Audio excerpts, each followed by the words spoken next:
இந்த அழகான பொங்கல் அன்னைக்கு சூரியன் மேலே எழுந்து வர நேரத்தில் வீட்டு முன்னாடி வாசல்ல தண்ணி தெளிச்சு கோலம் போட ரெடி ஆகும்போது ஒரு அழகான அமைதி இருக்கும் இல்லையா?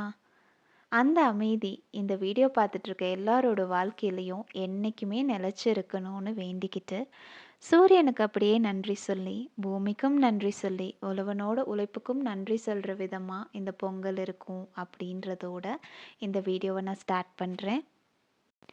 பொங்கல்னாலே ஸ்வீட்னஸ்ன்னு இல்லை, மனசுக்குள்ளே இருக்கிற சந்தோஷம்தான். புது ஆரம்பம், புது நம்பிக்கை. இந்த பொங்கலில் உங்கள் வீட்டு வாசலில் இருக்க கோலம் உங்கள் வீட்டுக்கு மட்டும் இல்லை, உங்கள் வாழ்க்கைக்கும் சந்தோஷத்தை வர வைக்கட்டும். இந்த பாசிட்டிவ் நோட்டோட நம்மளோட மார்கழி சீரீஸ் சக்ஸஸ்ஃபுல்லாக கம்ப்ளீட் பண்ணதோட நம்ம இந்த பொங்கலுக்காக 3 கலர் கோலம் நம்ம சேனலில் போடலாம் அப்படின்னு டிசைட் பண்ணியிருக்கோம். அதில் ஃபஸ்ட்டு டேக்கான கோலம் தான் இது. இது ரொம்பவே சிம்பிளான ஒரு 11 புள்ளி கோலம். 11 புள்ளியிலேருந்து வைக்க ஆரம்பித்து சந்து புள்ளியாக வச்சுட்டே வாங்க. 6 புள்ளியில் நிறுத்திடுங்க. அதுக்கப்புறமேட்டு நான் போட்டிருக்க மாதிரி இந்த கோலத்தை போட ஸ்டார்ட் பண்ணுங்கள்.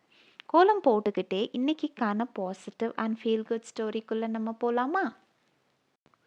ஒரு அழகான சின்ன ஊர் இருந்துச்சாம்மா. அந்த ஊரில் ஒரு பெரிய சர்க்கஸ் வந்து ஆர்கனைஸ் பண்ணாங்களாம்.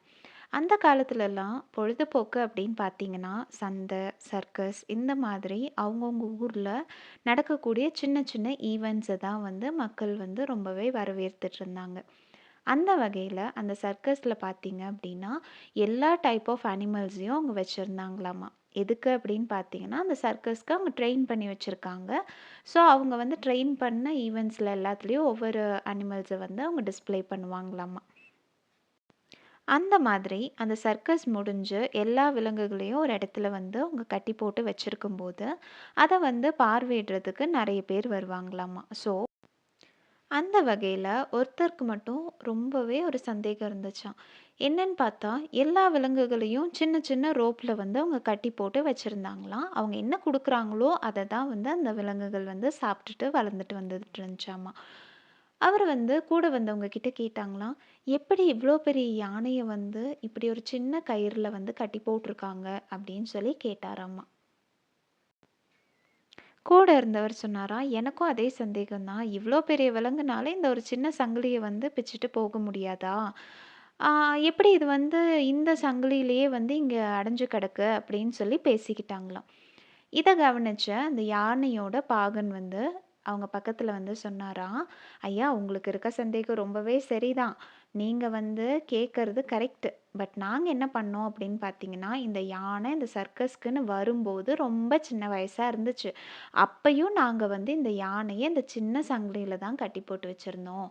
அதுவும் வந்து டே அண்ட் நைட்டாக இந்த சங்கிலியை வந்து எவ்வளோ ஹார்டாக கஷ்டப்பட்டு இழுத்து விற்க முடியும்னு ட்ரை பண்ணி பார்த்துச்சு.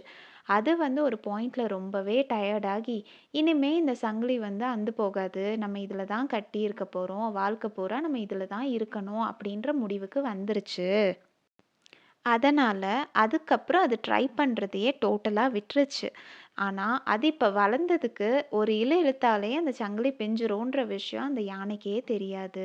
பிகாஸ் அது வந்து அவ்வளோ டைம் ட்ரை பண்ணி டயர்டாகி ஃபெயில் ஆகி இது நமக்கு வரவே வராதுன்னு இந்த விஷயத்தை விட்டுருச்சு.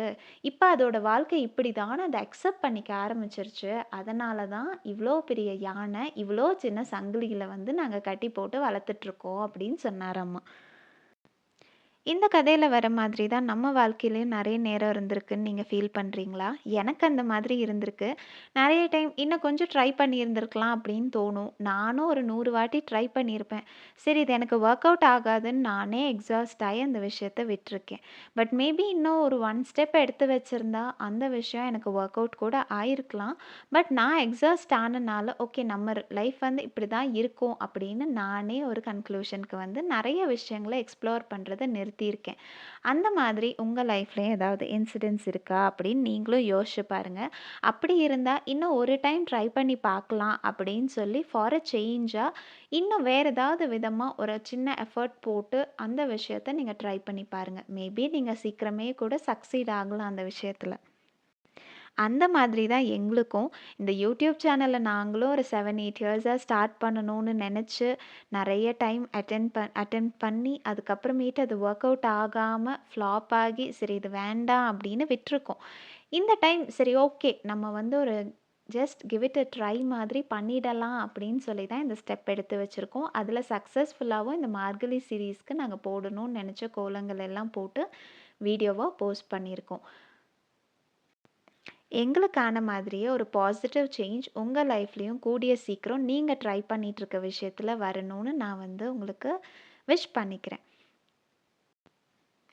இந்த கோலம் உங்களுக்கு பிடிச்சிருந்தது அப்படின்னா, இந்த பொங்கலுக்கு இத மறக்காம உங்க வீட்டு வாசல்ல ட்ரை பண்ணி பாருங்க. இந்த கோலத்துல இருக்க மாதிரி கலர்ஃபுல்லான லைஃப் உங்களுக்கும் அமையணும்னு வேண்டிக்கிறேன். இனிய பொங்கல் தின நல்வாழ்த்துக்கள். இந்த கோலம் உங்களுக்கு பிடிச்சிருந்தது அப்படின்னா, மறக்காம இந்த மாதிரி கோலம் போடுற உங்க ஃப்ரெண்ட்ஸ் அண்ட் ஃபேமிலிக்கும் இந்த வீடியோவ ஷேர் பண்ணி விடுங்க. இதுதான் இந்த சேனல நீங்க ஃபர்ஸ்ட் டைம் பார்க்குறீங்க அப்படின்னா, மறக்காம நம்ம சேனல சப்ஸ்கிரைப் பண்ணிருங்க. உங்களுக்கு எங்ககிட்ட சொல்லணுன்ற மாதிரி ஏதாவது பாசிட்டிவ் ஃபீட்பேக்ஸ் இருக்கு அப்படின்னா, மறக்காம அத எங்களுக்கு கமெண்ட் செக்ஷன்ல தெரியப்படுத்துங்க. Thank you so much for வாட்சிங் டில் நவ்.